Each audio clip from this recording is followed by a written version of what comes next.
আসসালামু আলাইকুম, সবাই কেমন আছো আপুরা? আলহামদুলিল্লাহ আমি ভালো আছি। আজকে আমার আপুদেরকে আমি হাতা কাটিং দেখাবো। ঠিক আছে, আজকে আমার আপুদেরকে 34 সাইজের একটা হাতা কাটিং করে দেখাবো। 34 সাইজের যে কোনো ব্লাউজ, যে কোনো জামা, যে কোনো ডিজাইনার জামাতে তোমরা এই মেজারমেন্টটা ব্যবহার করতে পারবা। আচ্ছা, এটা হচ্ছে হাতা কাটিং, মানে হাতার ফুল চিত্র, মানে একটা হাতায় কতগুলো মাপ দিতে হয় সেগুলো লেখা আছে। আমি আর পড়লাম না, তোমরা একটু পড়ে নাও। হ্যাঁ, সেই সুযোগে আমি একটু কাগজটা খুঁজে নেই যেটাতে আমি তোমাদেরকে কাটিং করে দেখাবো। দেখো, হাতা কাটিং শেখার জন্য কয়েকটা মাপের প্রয়োজন। এক হচ্ছে হাতার পাশের মাপের প্রয়োজন হয়, এই যে দেখতে পাচ্ছ পাশ, এই পাশের মাপের প্রয়োজন হয়। 2 নাম্বার হচ্ছে এই যে ডাউন শেপের এই মাপটার প্রয়োজন হয়। এখন বলতে পারবা আপু এগুলো না আরও তো মাপ আছে। হ্যাঁ, আরও মাপ আছে, যেমন একটা হাতা কতটুকু লং হবে, হাতার মুখ কতটুকু হবে, হাতার পাশে কতটুকু বা চওড়া কতটুকু হবে, এক্সট্রা কাপড় কতটুকু নিব। হ্যাঁ, অনেক মাপ আছে, কিন্তু বেসিক মাপ কিন্তু দুইটা, খুব বেশি না।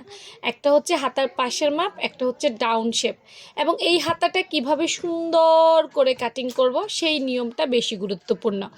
সবাই তো আমরা হাতা কাটিং করি, তাই না? কিন্তু অনেকের হাতা কাটিং করার পর হাতার বগলের নিচে কাপড় কুঁচকে থাকে, ফুলে থাকে, টান খায়, আরে কত ঝামেলা আছে। এইসব ঝামেলাই আজকে তোমাদের সমাধান করে দেব। আজকে আমি একটা সাইজ দিয়ে তোমাদেরকে হাতা কাটিং করে দেব। আজকে বললাম তো 34 সাইজ, 3 4 34, ঠিক আছে? 34 সাইজের আপুদের জন্য হাতার মেজারমেন্ট। তো 34 সাইজের আপুদের হাতার মেজারমেন্ট আমরা পাশ থেকে নিব। দেখো, আমি কাটিং স্কিল শেখাচ্ছি, এটা কাপড়ে নয়, কাগজে শিখতে হবে আগে। কারণ কাপড়ে তো নষ্ট করে ফেলবা, কাপড় আগে কাগজে শিখে নাও, তাহলে কাপড়ে করতে পারবা। 34 সাইজ, হ্যাঁ, মানুষটা খুব বেশি মোটা না। তো 34 সাইজের জন্য আমার কাছে মনে হয় 7.5 ইঞ্চি নিলেই আমাদের হয়ে যাবে। ঠিক আছে, 7.5, 7.5 ইঞ্চি নিলেই পাশটা হয়ে যাবে। তাহলে 34 সাইজের জন্য আমরা হাতের পাশটা নিব 7.5 ইঞ্চি। কারণ 34 সাইজের মানুষটা চিকন, যেমন আমি 34 সাইজ, আমার হাতগুলো কেমন চিকন না, এরকম 34 সাইজের আপুরও একটু চিকনই হবা। এদের পাশ খুব বেশি নিতে হবে না। হ্যাঁ, কত দিলাম? 7.5 ইঞ্চি দিলাম। 7.5 ইঞ্চি নিলেই হয়ে যাবে। হ্যাঁ, যদি 34 সাইজ মানুষ হয়, হাতাটা একটু ঢিলে ঢালা পড়তে চাও, তারপর তোমার হাতা একটু মোটা হয়, সেক্ষেত্রে 8 দিতে পারো, কোনো সমস্যা নেই। একটু বাড়িয়ে নিলে খুব ঝামেলা হবে না। 7.5 আমি নিলাম, ওকে। এরপর দেখো ডাউন শেপ, এখান থেকে ডাউন শেপ। হ্যাঁ, এই এই নিচ থেকে আমরা 2.5 ইঞ্চি নিব। কত নিব? 2.5 ইঞ্চি। খেয়াল করো, এই নিচ থেকে আমরা 2.5 ইঞ্চির মধ্যে মার্ক করব। ঠিক আছে, মার্ক করার পর খেয়াল করো, এই যে দেখতে পাচ্ছ স্কেলটা, ডাউন শেপ মানে কি? উপর থেকে নিচে, এখানে উপরে থাকবে, এখানে নিচে থাকবে। এই যে এইভাবে আমরা একটা কর্নার করব। কর্নার করার পর এটা কিন্তু এক্সট্রা কাপড়, এটা আমাদের দরকার লাগবে না।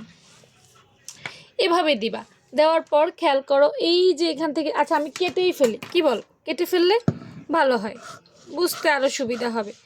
কেটেই ফেলে দিই, কেটে ফেলে দিলাম। এরপর এই যে এখান থেকে এখানের একটা, দেখো 8 ইঞ্চি আসছে, দেখো দেখো বরাবর 8 আসছে, এই মাথা থেকে এই মাথাতে পর্যন্ত 8 ইঞ্চি আসছে। তাহলে আমরা 4 ইঞ্চির মধ্যে একটা মার্ক করব। কত ইঞ্চি? 4 ইঞ্চির মধ্যে আমরা একটা মার্ক করব। ঠিক আছে, মানে মিডল। এরপর আমরা কি করব? দেখো, আবারও আমরা এই 4 ইঞ্চির ধরবো, ধরে এই যে দেখো এখানে 2 ইঞ্চি, এই 2 ইঞ্চির উপরে একটা মার্ক করব। একটু ভালো করে দেখো, এই 2 ইঞ্চির উপরে মার্ক করব। আবার এখানে 4 ইঞ্চি, তাই না? এই যে নিচে 2 ইঞ্চির মধ্যে, মানে মাঝখানে, বুঝতেই তো পারছো যে 2 ইঞ্চি এখানে দেখা যায়। হ্যাঁ, এই যে মাঝখানে মার্ক করব, মানে এইটা উঠবে উপরে, এইটা উঠবে নিচে, এইটা নামবে নিচে, এটা মাঝখান থাকবে। এরপর খুব সহজ, এখান থেকে আবার ধরে 1/2 ইঞ্চিতে একটা মার্ক করব, এখান থেকে ধরে 1/2 ইঞ্চিতে একটা মার্ক করব, ব্যাস। এখন দেখো আমরা কিভাবে পয়েন্টগুলো মিলাই। আমরা এইখান থেকে এই পয়েন্টে আসব, এখান থেকে আবার ঘুরে ঘুরে এই পয়েন্টে আসব, আবার এখান থেকে ঘুরে ঘুরে এই পয়েন্টে আসব, আবার আমরা ঘুরে ঘুরে এই পয়েন্টে আসব। দেখছো, আমি যদি এটা ডিরেক্ট কাটতাম তাহলে এত পয়েন্টে আসতে পারতাম না, এত সুন্দরও হতো না। এখন সুন্দর করে খেয়াল কইরো কিন্তু, হ্যাঁ, সুন্দর করে এখন এই যে ধরে ধরে, ঠিক আছে, সুন্দর করে ধরে ধরে, ওমা শেপ সরে গেছে, আচ্ছা সমস্যা নেই। এই যে দেখো কি সুন্দর একটা শেপ ক্রিয়েট হয়ে গেছে, দেখছো? ব্যাস, এরপর তোমার হাতা কতটুকু লং দিবে দেখো, এক একজনের ব্যক্তিগত পছন্দ এক এক রকম। হাতা কতটুকু লং দিবে আমি জানি না, সেলাইয়ের জন্য কতটুকু নিবে আমিও জানি না, তারপর হাতার মুখের মাপ যে ফিটিং সেটা আমিও জানি না। তবে আমি বলবো 5 ইঞ্চি নিলেই হয়। যদি আমরা লং কতটুকু নিব সেটা জানি না, তবে আমি হাতার মুখটা 34 সাইজের জন্য বলবো 5 ইঞ্চি নিও, সেলাইয়ের জন্য 1 ইঞ্চি নিও, 6 ইঞ্চি নিও, ব্যাস শেষ হয়ে গেল। এই যে দেখো, এটুক হচ্ছে আমাদের মেইন মাপ, এটুক হচ্ছে আমাদের সেলাই, বের হয়ে গেল আমাদের একটা হাতা। চলো কাটি। সহজ না? একদম সহজ করে দেখালাম না বলো তো? হাতার মুখেও সেলাইয়ের জন্য এক্সট্রা নিয়ে ওইটা আর আমি দেখাইলাম না, আমি মূল বেসিকটা তোমাকে দেখাই দিলাম। ব্যাস হয়ে গেল আমাদের হাতা কাটিং। এই ধরনের সুন্দর সুন্দর কাটিং দেখতে চাইলে পেজটা ফলো করে রেখে দাও, হ্যাঁ। আল্লাহ হাফেজ।